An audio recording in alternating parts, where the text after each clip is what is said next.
ফেরেশতাদের দোয়ার দাম বেশি না মানুষের দোয়ার দামটা বেশি?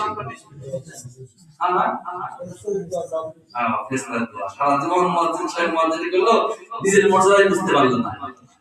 আপনারা হাতি দেখেছেন? হাতির কান কত বড় বড়, আর চোখগুলো কত ছোট ছোট। হাতি কিন্তু ছোট্ট চোখ দিয়ে তার পুরো বডিটা দেখতে পায় না, ঠিক না?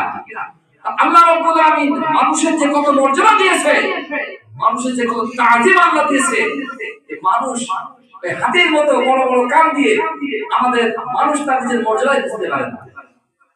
আল্লাহ রাসূল সাল্লাল্লাহু আলাইহি সাল্লাম যখন মিরাজে গেলেন, আমার নবী বিশ্বনবী সাল্লাল্লাহু আলাইহি সাল্লাম বোরাকে চলে গেলেন, ওখান থেকে রফরফে গেলেন, যাওয়ার পরে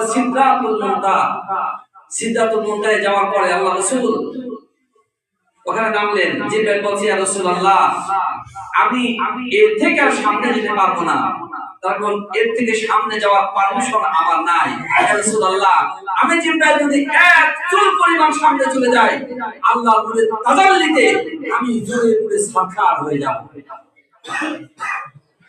জিবরাইল যখন এই কথা বললেন, আল্লাহ রাসূল ওখানে দাঁড়িয়ে আছেন।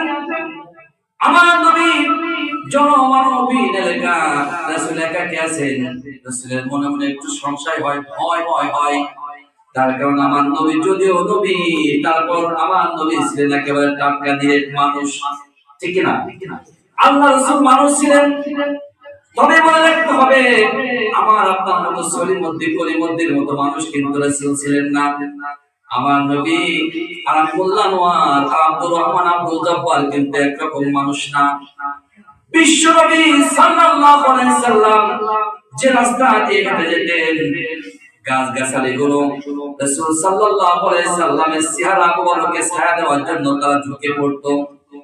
বিশ্ব নবী যে রাস্তা দিয়ে যেতেন, সেই রাস্তা যদি মরুময় হতো, আল্লাহ রাব্বুল আলামিনের এক খন্ড মেঘমালা আমার নবীর চেহারা মুবারকে ছায়া দেওয়ার জন্য রাসূলের মাথার উপরে ঘুরে ঘুরে বেড়াতে। সুবহানাল্লাহ। আর আমরা সারাটা দিন যদি এই রোদের মধ্যে দাঁড়িয়ে থাকি, গাছের দূরের কথা, একটা পাখি আমাদের মাথায় পায়খানা ফিরতে চায় না। তার কারণ সকালে যে কথা বলি, সন্ধ্যা আসার আগে সেই কথাটা মিথ্যা আমরা প্রমাণ করে ছাড়ি। সকালে বলি এক কথা, দুপুরে বলি সেই একই কথা অন্য কথা, সন্ধ্যায় হয়ে যায় সেই একই রকম কথা, 3 নাম্বার কথা। অর্থাৎ আমরা মিথ্যা কথা ছাড়া সত্য কথা বলতে এখনো শিখি নাই, ঠিক না? আমার ভাইরা, আল্লাহ রাসূল সিদরাতুল মুনতাহা থেকে চলে গেলেন আল্লাহর সাথে সাক্ষাৎ করার জন্য। আর জিবরিল কিন্তু যেতে পারলেন না।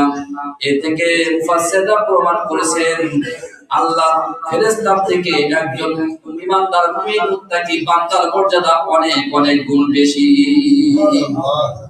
আমরা তো সেই মানের মানুষ নিজেদেরকে তৈরি করতে পারি না, তাহলে মানুষ ফেরেশতার থেকে মানুষের মর্যাদা বেশি।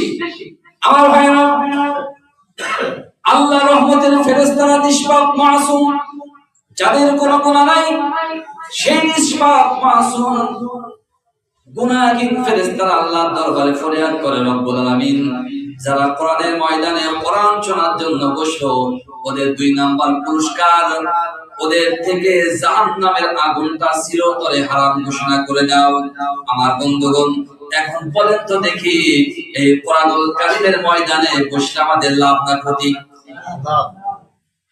দেখবেন এই যে ধান, এখন আমাদের এখন ধান লড়াই হচ্ছে, ধান বিক্রি করার সাথে অনেক সময় কিন্তু ভালো ভালো ধানের সাথে সিটও বিক্রি হয়ে যায়, ঠিক না? তো আমরা যদি কোরআনুল কারীমের ময়দানে বসে বিয়েটা পরিশুদ্ধ করে বলি, আল্লাহ আমার তো কিছু নাই, আল্লাহ আমার জীবন নিজে জানেন, আল্লাহ তোমার ঘরে আসলাম, কোরআন শুনলাম, আমাদের সিজদা দিলাম, আল্লাহ আমার জীবনের গুনাহ মাফ করে দাও। আল্লাহ গুনাহ মাফ করতে পারে কিনা? আল্লাহ রহমান রহিম, গফুর ও গফফার, আল্লাহর দয়া সীমাহীন, কোনো সীমা নাই। সুতরাং সেই মনিবের কাছে গোলাম যখন চোখের পানি ছেড়ে দেয়, সে মনিব সন্তুষ্ট হয়ে যায়। আল্লাহর কাছে যখন কোনো বান্দা এসে মাথা নত করে বলে, আল্লাহ আমি ভুল করেছি, আমাকে মাফ করে দাও, আল্লাহ খুব সন্তুষ্ট হয়ে যায়। আমার ভাইরা, একজন গোলাম যখন মনিবের দরবারে এসে বলে, আল্লাহ আল্লাহ আমার জীবনের গুনাহগুলো মাফ করে দাও, অপরাধগুলো ক্ষমা করে দাও। আমার রব্বুল আলামিন ফেরেশতাদেরকে বলে, ফেরেশতারা রে, তাকিয়ে দেখ, আমার গোলাম আমার দরবারে ফিরে আসছে। ও ফেরেশতারা, তোরা তাকিয়ে দেখ, আমার গোলাম অপরাধ করেছিল, দূরে চলে গিয়েছিল। কোন বান্দা যখন অপরাধ করে আল্লাহর দরবার থেকে দূরে চলে যায়, আমার আল্লাহ অনেক কষ্ট পায়। ওই বান্দা যখন পুনরায় তওবা করে আবার আল্লাহর দরবারে ফিরে আসে, ওই বান্দা যত খুশি হয়, তার থেকে আমার আল্লাহ বেশি বেশি গুণ খুশি হয়ে যায়। সুবহানাল্লাহ। আমার ভাইরা, এই কোরআন এমন একটা গ্রন্থ, আল্লাহ রাসূল বললেন, শোনো, এই কোরআনুল কারীমের ময়দানটা এমন ময়দান, এই ময়দানটা হলো জান্নাতের বাগান।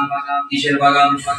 আল্লাহ রাসূল বলেন, আনাস রাদিয়াল্লাহু তাআলা নবী সাল্লাল্লাহু আলাইহি সাল্লাম قال رسول الله صلى الله عليه وسلم إذا مررتم برياض الجنة فارتقوا قيل وما رياض الجنة يا رسول الله قال حلق الذكر। আল্লাহ রাসূল বললেন, শোনো, তোমরা যখন কোন জান্নাতের বাগানের পাড়ে দিয়ে যাবে, অবশ্যই তোমরা জান্নাতের বাগানে বসবে। রাসূলের সাহাবারা বলল, ইয়া রাসূলুল্লাহ, জান্নাতের বাগানটা আবার কি? রাসূল বলল, সাহাবীরা রে, যেখানে আল্লাহর কোরআন, আমার কোরআন থেকে আলোচনা পেশ করা হয়, আমার সাহাবীরা, যেখানে আল্লাহর কোরআন নিয়ে আলোচনা পেশ করা হয়, ওই জিকিরের মজলিসে বসে যেও, তার কারণ ওই ময়দানটা হলো আল্লাহ রাব্বুল আলামিনের জান্নাতের বাগান। সুবহানাল্লাহ, সুবহানাল্লাহ। সুতরাং প্রিয় ভাইরা, আপনারা যদি জুমার দিনে ফাসআউ ইলা যিকরিল্লাহ, আল্লাহর আদেশটা পালন করে, মান্য করে, আযান হওয়ার সাথে সাথে এই মসজিদে আসেন, এই জান্নাতি বাগানে বসেন, আপনাদের জন্য রহমতের ফেরেশতারা দোয়া করে। এবং আপনি জান্নাতের বাগানে বসছেন, এই রহমতের বাগানে বসলে আল্লাহ আপনার পরে অনেক রহমত বরকত নাযিল করবে। আমার বন্ধুগণ, দুনিয়াতে যত কর্ম